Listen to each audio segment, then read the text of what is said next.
Hello, I'm Deborah Hills from Queen Mary's School of the Arts. Welcome to Get Spotted. This podcast series is part of our QM Elevate programme, designed to help you build confidence and develop the communication skills you need to succeed at university and in your future career.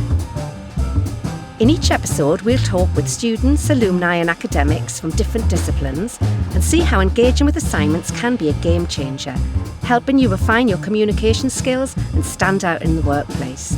This episode is Accountancy. If you're able to communicate effectively, efficiently and learn, you're going to be much better off and you're more likely to get that promotion. You're more likely to be more senior and be able to maybe teach now future associates that will come along, and you'll be that person everyone can learn from. Okay then, so this episode of Get Spotted is on accountancy, on an accountancy undergrad and a particular initiative we're going to hear about called Flying Start. So let's meet our participants first of all. My name's Avneet. I'm currently part of the Flying Start degree. I'm in my second year of the 4-year course and it's a pleasure to be here. Thank you. I'm Ishani Chandrasekara, reader in accounting here at the Queen Mary School of Business and Management. I lead the Flying Start Accountancy program in partnership with PricewaterhouseCoopers and the ICAW, Institute of Chartered Accountants in England and Wales.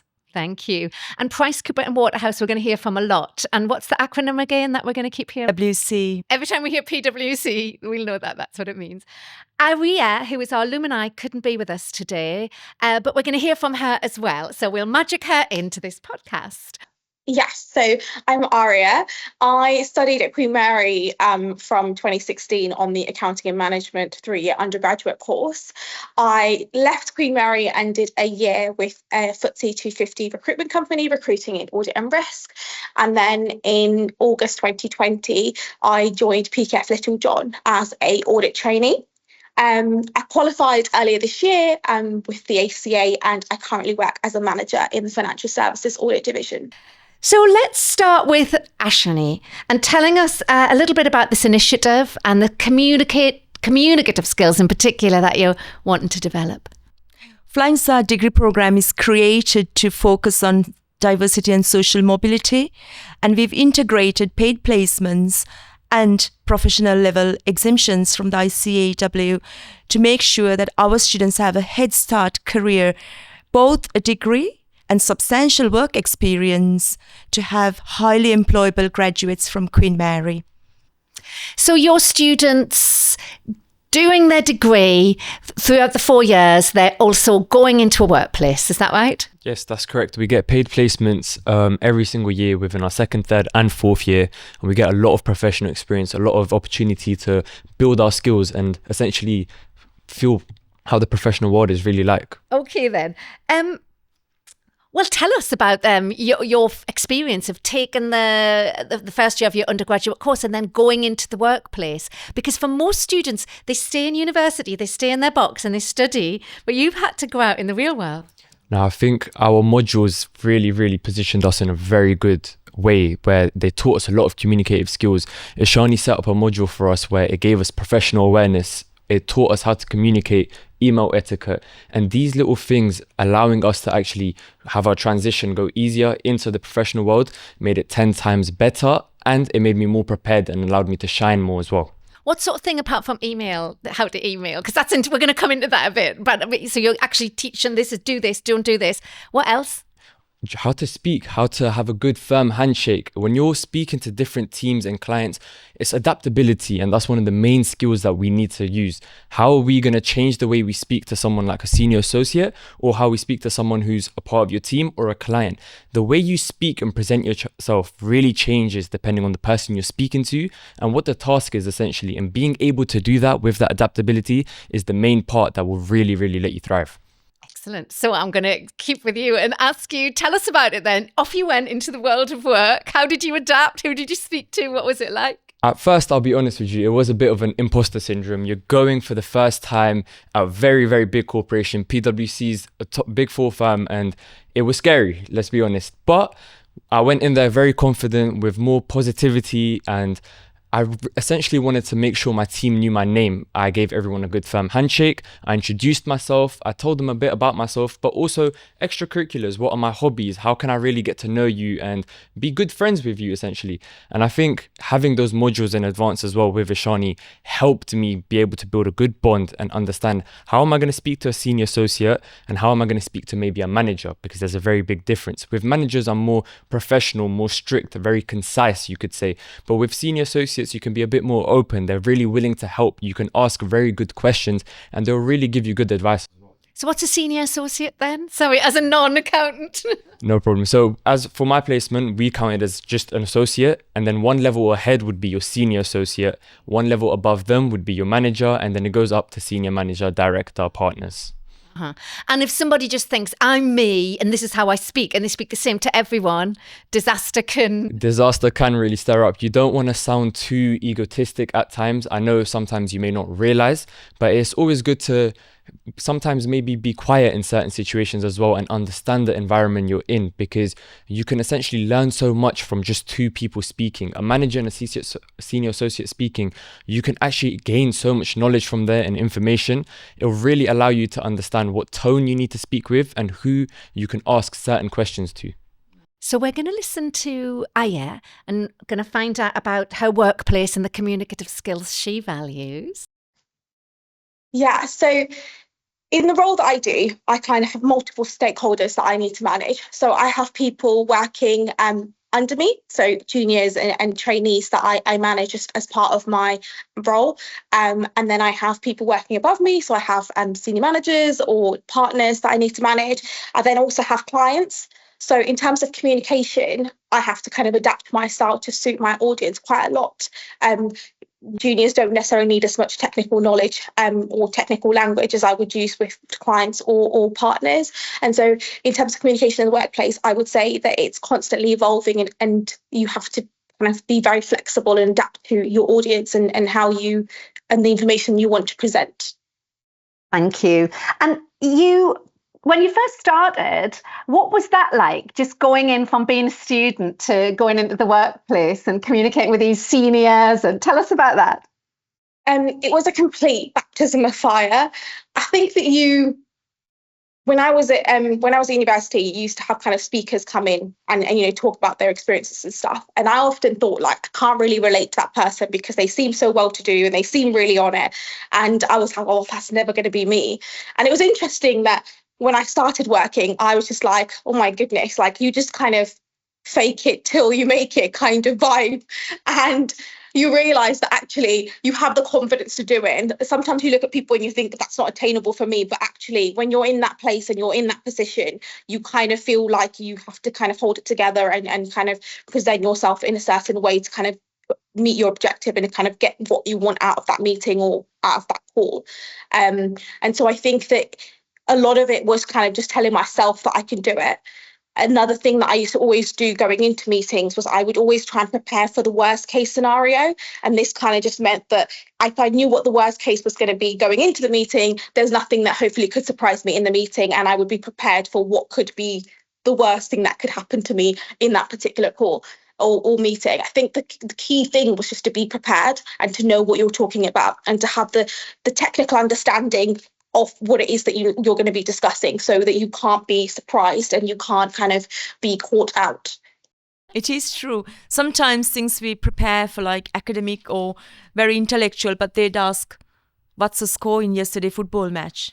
You'd be like, well, that's flexibility then. Yes, and it's how you narrate it and how you impress them, in a kind of it's almost like, very how do you call not sarcasm, you shine through like jokes and all of that, but in an appropriate way.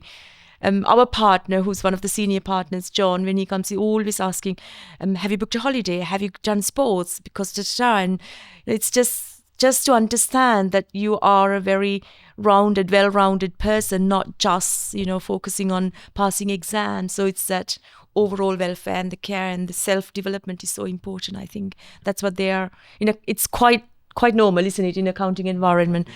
So tell us again about your journey from by the end. Definitely, I was a very different person from the beginning to the end, but in a very positive way. And essentially you have two personalities. You have your work personality and you have your home personality. And your work personality, in the beginning, I had imposter syndrome. I was scared, but I was very excited and I wanted people to know who I was. And by the end, I would say not only my email etiquette, not only the way I spoke to certain senior associates or managers, but also how comfortable I was. There's a very big difference between confidence and being comfortable. I can walk into a room with as much confidence as possible, but if I don't feel comfortable in the environment I'm in, or essentially make the environment comfortable for me, that's going to be a really big problem. And I became very comfortable. It did take a while. It took 3-4 weeks for me to become comfortable with speaking to everyone and understanding the different roles. But once you become comfortable, it really, really helps. And would you say, because Ayra had mentioned faking it almost, just like faking this, oh, I am comfortable. Did you do any of that? And does that help? Definitely. But I also had a lovely senior associate who was very caring, very genuine. And he said to me, look, I was in the same shoes as you, and there's no need for you to not be stressed, for you to not be scared. Come to me, ask me any questions you think are appropriate, and we can work together. But you do have to put on an act sometimes, especially while you settle in. Be confident, sit up straight, understand what you're doing, and really, really have an eagerness to learn. And you mentioned something about emailing, and tell me about that. At first, my emails they weren't the greatest at all, but luckily Ishani and also different people at PwC, they do teach you how to send the perfect email. You need to have spaces between each line. You want to make it very concise, very direct. Sometimes these managers, partners don't have a lot of time on their hands to be reading paragraphs and paragraphs. You want to sometimes just very simple, short, sharp, snappy emails. End it off, make sure your name is there. What's your role? I'm an associate, flying start. You want to make sure it is perfect to the T. And do you send the same sort of email to everyone? Or with some of them, would you say, how are you? What's going on? And with some of them, would you be direct? Or It does vary a lot, but more time there is a very good structure you can follow. And they actually give that to you in the PwC professional training. They provide you a template and you just adapt the template according to who you're speaking to. Always the person, and then how are you? I hope your day's been okay. The email is about XYZ. Could you help me with this? End off. Right. So Ayra, I'm going to let her talk about the fact that when she's dealing with clients, she's not always the most popular person in the room. Yeah, I think always be professional, but I think there's an element of gaining their trust.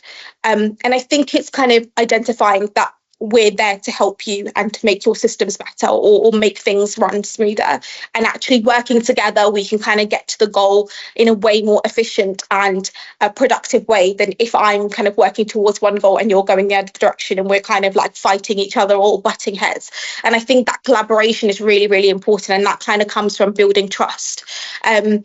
When you're working with clients, it can be difficult because maybe you just see them for like 2-3 months in the year and then you don't see them until the next year's audit comes around. And that can be quite difficult because it's seen a little bit like, oh, well, they've done the audit now, they're off. So I think it's quite important to kind of maybe maintain that conversation and maintain that relationship throughout the course of the year. So actually, when you see them back round for the next year's audit, you've been catching up during the year. So you kind of know, oh yeah, how was your holiday? And you can kind of build that trust. Because at the end of the day, we're all humans, and I think that it can be a bit nerve-wracking because you think, oh, you're in a professional working environment, but I think that we are just humans, and I think that we need that trust and we need that buy-in of the person before we can trust them and we feel like we can work together and collaborate in a productive manner. So the same for you, Avneet. Part of your role when you're dealing with clients, you're going in to audit their accounts, and so they might not necessarily be thinking, oh, hooray, I'm going to meet. How do you communicate with them? How's it different or the same as with your colleagues? Oh, very good question, to be honest. But I had 2 clients during my placement and they were both completely different experiences. My first client did not like me whatsoever, especially when these people, these clients they have a lot of work on their hands, and the last thing you want to do is speak to an auditor who's essentially trying to fish them out and see if anything's wrong with your financials, anything wrong going on with anything possible. And we apply a lot of professional skepticism, so we're always questioning what they're doing, and they don't essentially like that. But with my second client, a completely different experience. He was very nice. He was like, oh, it's okay, I'll provide you all of this information whenever you need it. He would give me information as quick as he could. With my first client, I was waiting weeks. And it shows that it really does depend on who you're working with, how you're doing it. But the main skill is, do not take anything to heart. You cannot take anything to heart. It's just your job. They do not care if they take weeks or if they take days, and you shouldn't care either. You carry on with your day-to-day as it is and make sure you don't take anything to offense.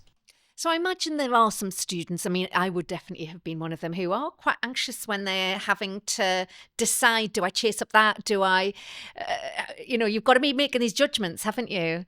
Definitely. Does that grow as you... It does grow. So a main skill, especially for auditors and accountants, that we learn is professional judgment and professional skepticism.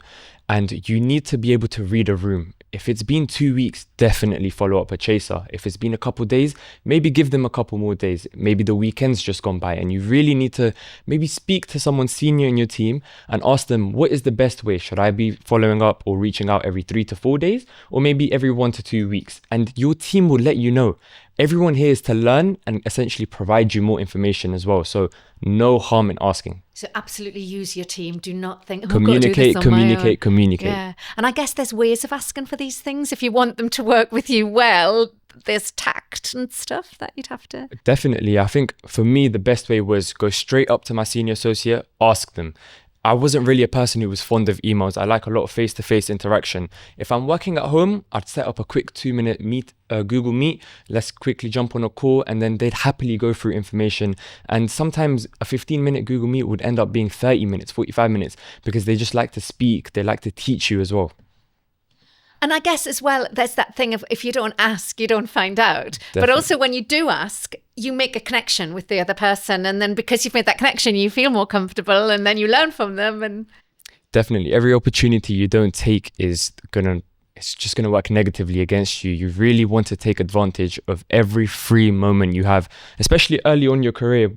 I'm 20 years of age, and this is my chance to be able to make as many connections as I can. So in the workplace, if I'm sitting there when I have 5 minutes of free time where I could be speaking to someone instead, that's more valuable. I need to go find someone and learn from them.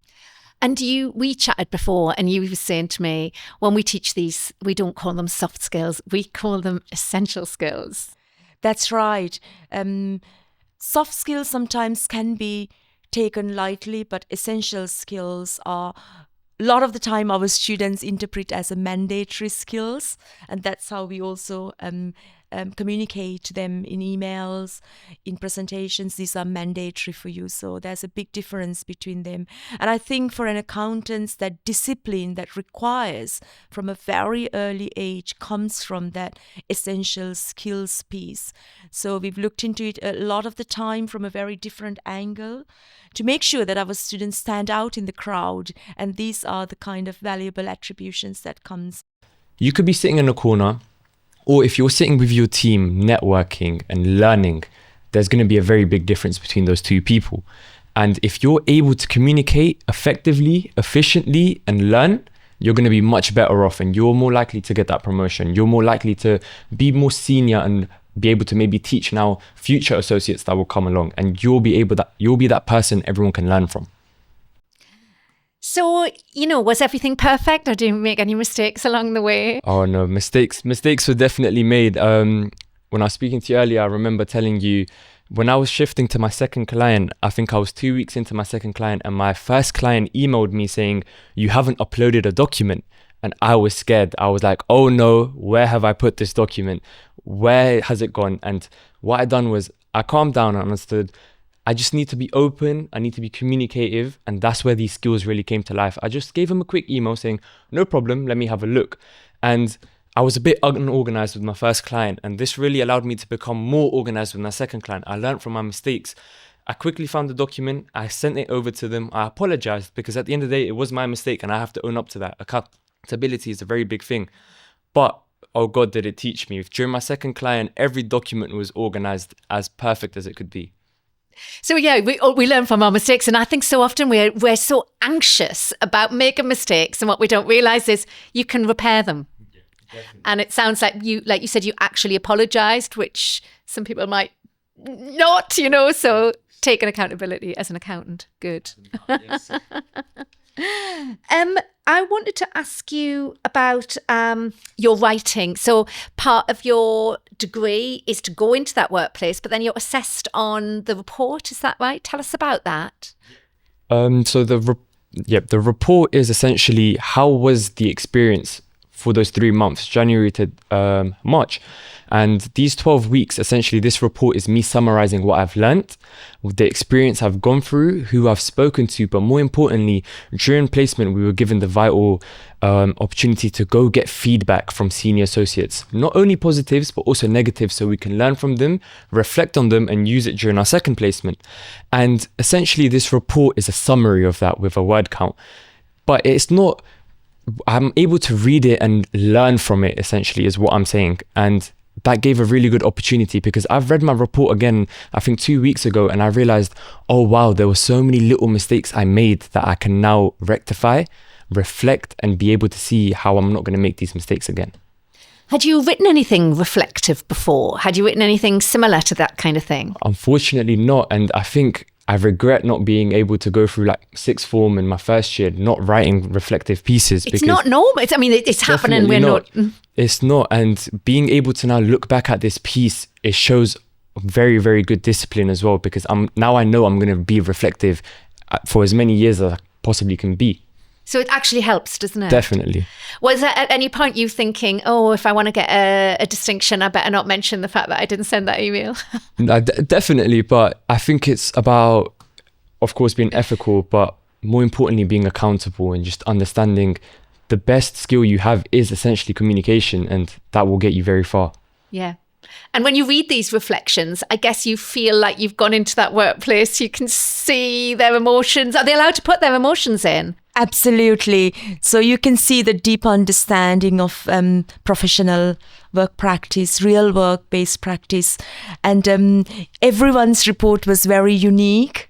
And it made me feel really proud, because our students are out there and we get feedback from an external about their work ethics, honesty as well. One of the really important things that came across. Everyone had done a different piece. Some have done specialized in audit, tax, corporate deals, banking services. Some had the opportunity to travel to other cities and all of that experience. So it's a real reflective piece. And also, the feedback that was embedded to the report was really great for me to see, where the positive feedback, also where things need to be improved, where we can support at Queen Mary. Ask that. Yeah, so you learn from their reports. Absolutely. It became almost, as you say, communicative. It's a dialogue that continues. So as you know, there's a life cycle within this program. The students that are in the first year placement will be the supervisors or the career coach when they go to the second year. So our first years will have some of these second year students in their placements looking after them. It was a joy reading those reports.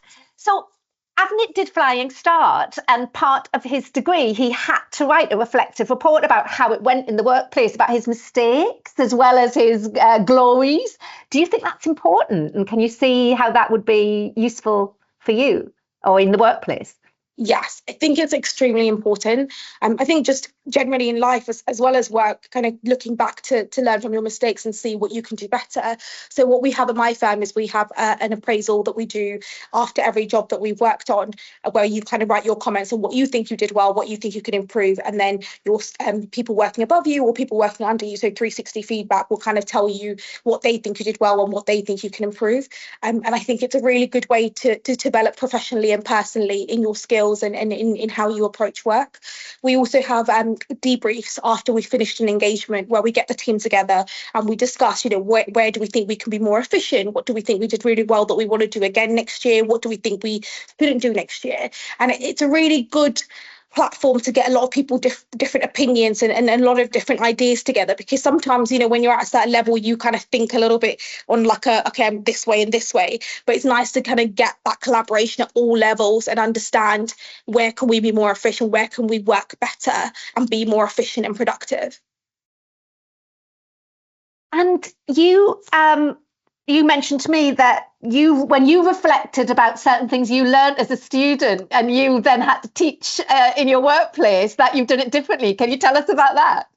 Yeah, so I recently delivered some training to some second years at my firm, And I remember very clearly being in that training myself. And I remember thinking, oh, goodness, this is very, very boring. And it's quite a mundane topic. There's only so much you can do to make it exciting. But when I delivered the training, I tried to kind of bridge the gap of what I didn't have. So, throwing in a couple of games in between, taking more frequent breaks. Because when I felt like people's concentrations were going and the conversations weren't necessarily about audit, what they want to watch on the weekend, I would kind of call a break and just trying to bring in empathy of what I didn't have and kind of bridge the gap to maybe deliver what I would have liked to have seen.